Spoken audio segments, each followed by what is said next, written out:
Welcome back to the deep dive. If you're trying to figure out mirrorless cameras, you know how it goes. A great camera comes out, then like 2 years later, boom, the sequel lands promising everything. And the big question, especially now in 2025 is, are those new shiny features worth the extra money? Or is the original still kind of the smart buy? So today, our mission, it's pretty specific. We're doing a real head-to-head deep dive. We've got 2 Canon full-frame mirrorless cameras, the original EOS R6 from back in 2020, and its successor, the R6 Mark II, which came out, about 28 months later. Yeah, and we're basically going to figure out if those Mark II upgrades are, essential, or if that original R6 is maybe the value king right now. Exactly. It's that classic thing, isn't it? The slightly better new model versus the now cheaper old one. And what's really striking right off the bat is, well, they look the same. Totally identical. Physically, yeah. Same size, 138 by 98 by 88 millimeters. Same weight, 680 grams. Like, if you just picked them up, you couldn't tell them apart. Not until you power them on, anyway. But the first big difference on the spec sheet is resolution. The original R6, that's a 20 megapixel sensor. Solid, right? Yeah, perfectly fine for most things. But the R6 Mark II bumps that up to 24 megapixels. That's about a 19% increase in the actual number of pixels. Okay, let's unpack this. Does that 4 megapixel difference really change how you shoot day to day? Or is it just, a number on a box? Well, I mean, that extra 4 megapixels on the Mark II, that seems like an obvious plus if you're someone who makes really big prints, or maybe you crop into your photos a lot. Definitely. More data generally gives you more flexibility there, yeah. For landscape shooters or maybe commercial work, it could matter. But I sense a but coming. Yeah, there's always a trade-off, isn't there? And this is where it gets kind of interesting, maybe a bit counterintuitive. See, to pack those extra pixels onto the same full-frame sensor size, the Mark II had to use smaller individual pixels. Wait, hang on. You're saying the older camera, the R6, actually has physically bigger pixels, like bigger light buckets. Yeah, exactly that. The R6's pixel area, it's just larger than the Mark II's. Think of it like the R6 pixel is a big scoop, and the Mark II pixel is maybe a slightly smaller, more refined spoon. Okay. The big scoop, well, it might gather more light maybe a bit faster, even if you technically have fewer of them overall. And the implication there, especially if you're shooting really challenging light, is that those bigger pixels on the original R6 could, theoretically, give you a slightly cleaner image, maybe a bit less noise when you really push that ISO high. Even though they have the same native ISO range listed. Yeah, exactly. It's subtle, but it's that classic engineering trade-off. Yeah. Do you want maximum detail or maximum light gathering per pixel? That's a really fascinating detail. Okay, so if the R6 has that potential edge in low light sensitivity, then there's another area where the spec sheet looks kind of surprising. Focus points. Right, we found that too. The original R6, it actually boasts nearly 6,100 focus points, which is, that's quite a bit more coverage than the Mark II's, which is closer to 4,900. So the R6 has more raw point density. On paper, yes. A brute force advantage in just the sheer number of points across the sensor. But how much does that really count when you factor in like the newer processing brain in the Mark II? Is it just density versus, smarter algorithms? That's the million-dollar question, isn't it? While the R6 might win on the raw number, both cameras are, frankly, amazing performers because of Canon software. They both have that incredible face, eye, even vehicle tracking AF. And crucially, they both focus really well in super low light, down to EV-6.5. Okay, for people listening, what does EV-6.5 actually mean? Like, how dark is that? It's basically a measure of how little light the camera needs to still find focus. EV-6.5 is, it's practically pitch black, think maybe just starlight or a really dim street light way off in the distance. Yeah. Super dark. Wow. So yeah, while the R6 has more points spread out, the Mark II uses its points perhaps more intelligently with those newer algorithms. So in the real world, the focusing feels just as reliable, maybe even a bit smarter sometimes. Gotcha. Okay, let's shift gears to speed. Performance. Because this seems to be where the Mark II really starts to pull away, right? Especially for, say, sports or wildlife shooters. Oh, absolutely. Yeah. This is where the difference becomes pretty dramatic. Now, they both shoot at a respectable 12 frames per second with the mechanical shutter. That's solid. That totally usable. But the electronic shutter, that's where the Mark II just leaves the R6 behind. The R6 maxes out at 20 frames per second electronically. Still fast. Pretty quick, yeah. But the R6 Mark II, it doubles that. It hits an incredible 40 frames per second electronically. 40? Wow. That used to be speeds you only saw on the really high-end, super expensive pro bodies. What does 40Ps actually let you do? Well, it's not just about getting more pictures of the same thing. It's about capturing those super fleeting moments, things that happen faster than you can react. Like the exact instant a bird's wings change direction, or maybe a water droplet hitting a surface, stuff that was just a matter of luck before for most gear. Right.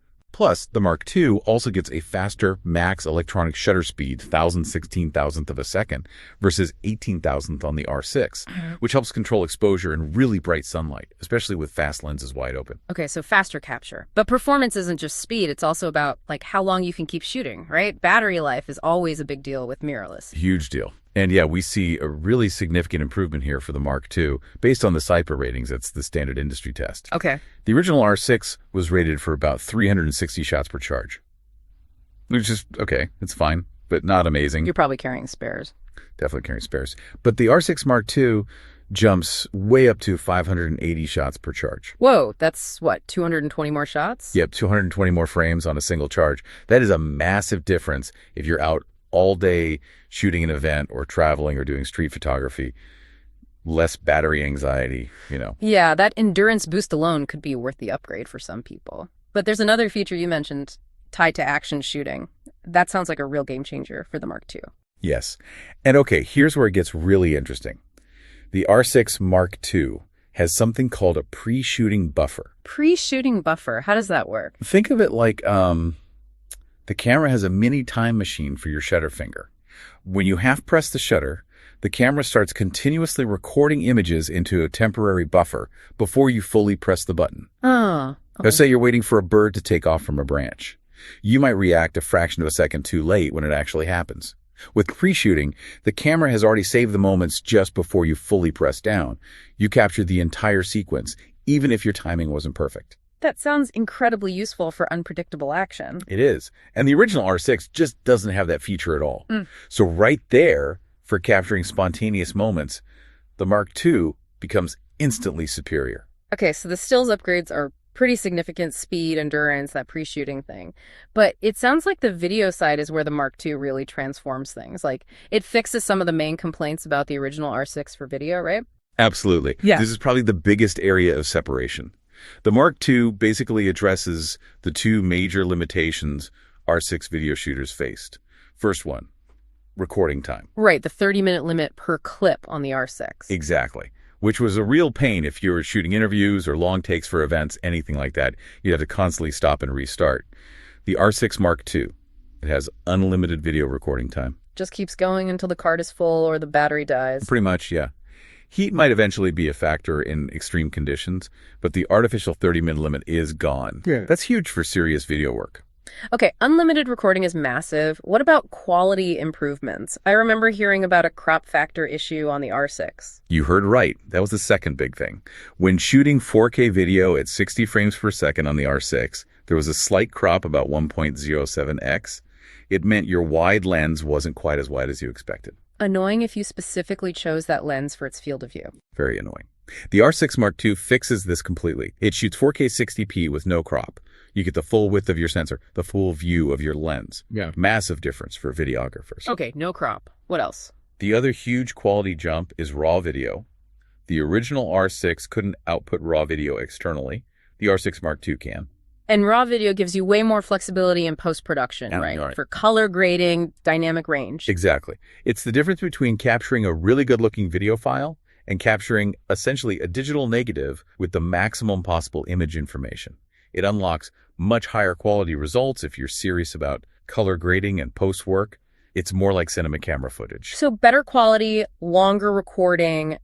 Are there workflow improvements too? Like just using it for video feels better. Yeah, the sources point to a few things there. Little quality of life upgrades that add up. The Mark II has a dedicated physical switch to go between stills and video mode.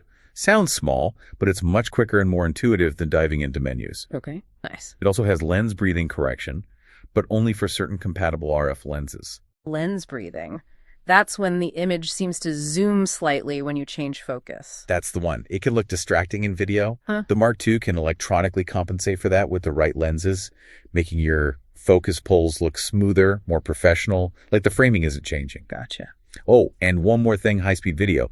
The Mark II can shoot up to 180 frames per second in full HD for super slow motion, whereas the R6 topped out at 120 for 10s. Okay, so quite a few video advantages for the Mark II across the board, but we should probably pause here and remind listeners, despite all these Mark II wins, the original R6 is still a fantastic camera, right? Yeah. We don't want people thinking it's suddenly obsolete. Oh, absolutely not. It's crucial to remember these are both built on a really solid professional foundation. They share a lot of great core features. Like the in-body image stabilization. Exactly. Both have excellent sensor shift IS, rated up to 8 stops depending on the lens. That means incredible handheld stability for both photos and video. They both have proper weather sealing, too. Environmental sealing, yeah. And dual card slots. Yep, dual UHS-2 card slots in both. Essential for backup or just extended shooting. They both have the fully articulating touchscreen, which is great for different angles. Both have microphone and headphone jacks for audio. And that little anti-dust shutter mechanism that closes when you turn the camera off. Both got that, too. Good. Helps keep the sensor clean. And, of course, they both use the same Canon RF lens mount. Which means access to that whole growing lineup of RF glass, right? Like almost 70 full-frame lenses now. Yeah, the ecosystem is really strong for both cameras. You're not losing out on lens choice either way. And, the application scores we looked at kind of reflect this shared competence. For things like street photography, they both score 97%. For sports, both hit 90%, mostly thanks to that great AF tracking they share. So really capable in those areas for both. Exactly. The Mark II only really pulls ahead slightly in scores for things like daily use, probably because of the better battery life and landscape, likely due to the higher resolution.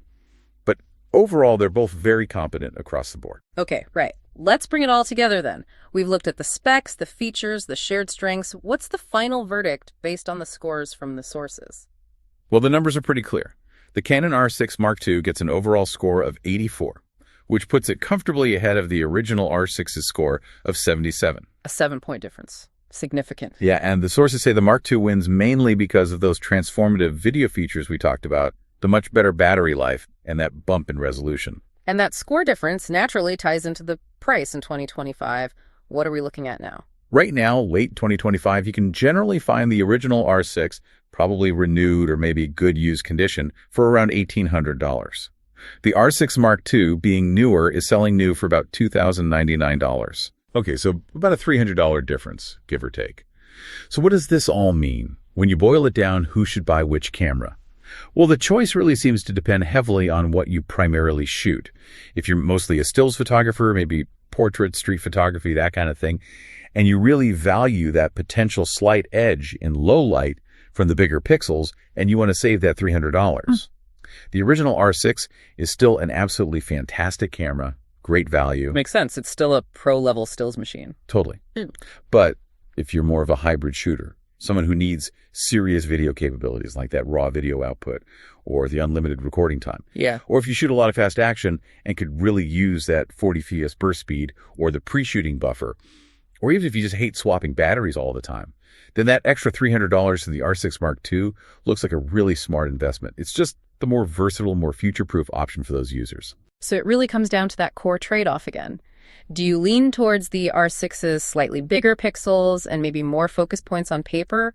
Or do you need the Mark II's superior video, its raw speed, and that much better battery life? Precisely. And, that brings us to a final thought, something maybe a bit provocative to lead people with. Okay. When you're comparing two cameras like this that feel identical in the hand, same grip, same weight, same build quality, same stabilization system, how much weight should you give to the software features that one has and the other doesn't? Ah, you mean things beyond the main specs. Exactly. Like the Mark II has in-camera focus stacking built in.